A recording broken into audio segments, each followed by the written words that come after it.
we're here at Fluxx Awards Las Vegas Edition 2025, and I'm here with Dr. Janice Crenshaw. If you could share a little bit about yourself and your business.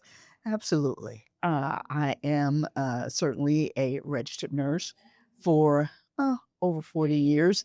Had a long journey Mhm. from the hospital to nursing leadership and concluding my latter years with consulting.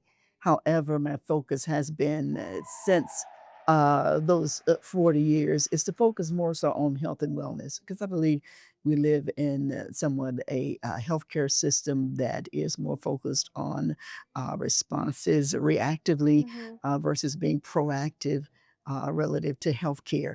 So, with that, of course, my organization, which is a nonprofit organization, Excel Community Development Corporation, and we're very intentional about creating initiatives that address proactive methods for health and wellness, seminars, conferences, coaching individuals as it relates to meal planning, etc. My daughter is also a part of that team. She's a molecular biologist. She is a certified fitness coach as well as nutritionist.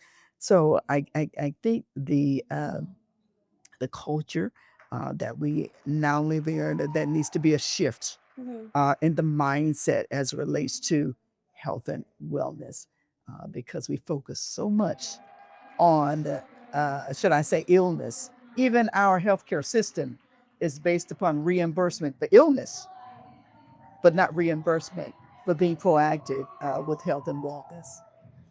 That's very insightful. And working in the healthcare industry, what are some challenges that you have faced and how have you overcome them? Well, to be honest, healthcare is always evolving.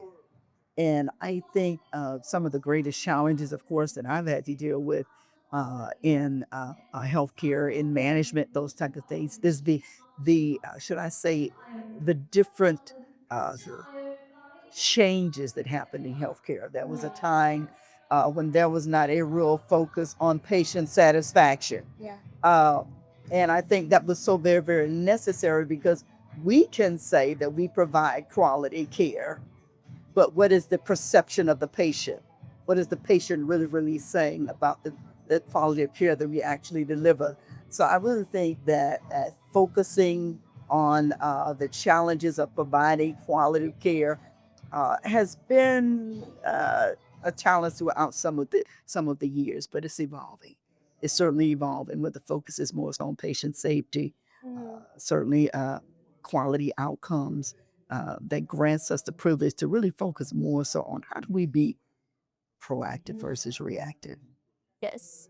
And you've mentioned quality. What other principles have you followed to lead you to your success today? Oh, absolutely. Well, the majority of my years that I spent in healthcare was on quality improvement.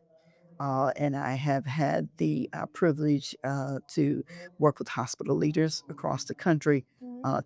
to develop concepts and methods of how do we provide quality care? How do we utilize certain tactics? I've had the opportunity to write literature as well as a healthcare book regarding healthcare, the heart and soul of rounding. How do we communicate effectively Yeah. when it comes down to taking care of the patients? Do we really listen?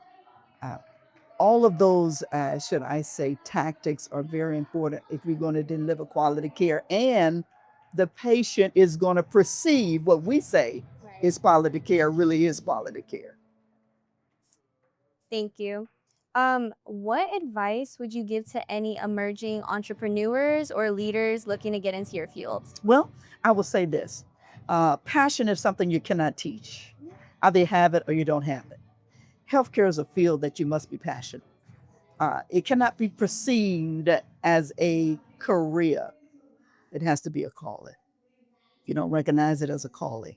I think some of the things that we should focus on in healthcare about the patients, the emotions, the holistic approach to an individual, the spiritual side. We're going to miss that if we don't see it as a calling. Yeah. You're so authentic, and I can tell you care for your Yeah, patients a lot. absolutely. Absolutely. And so, being here tonight and winning this award, what does this mean for you professionally and personally? Well, it means to me that I'm grateful. And as I said tonight, this award is not just about me, but it's about all of the healthcare professionals that are out there. And as I said before, once again, uh, what really booms me and touches me as relates to healthcare, and even tonight, is to embrace what God has given me over the years. Once again, not as a career, but as a calling. And a calling never ends. Yeah. It's continuous. You know, I've retired from healthcare, 40 years working in the hospital and consulting and traveling and national speaker and all of that. But the calling never ends. It's continuous. That's why this award, as relates to the category of health and wellness, is so meaningful to me Yes, because it absolutely. doesn't stop within the walls of a facility. It's continuous. And where can people find you to learn more about your work? Absolutely. I have a couple of websites. My nonprofit organization is XL Community Development Corporation. That's xlcdc.org.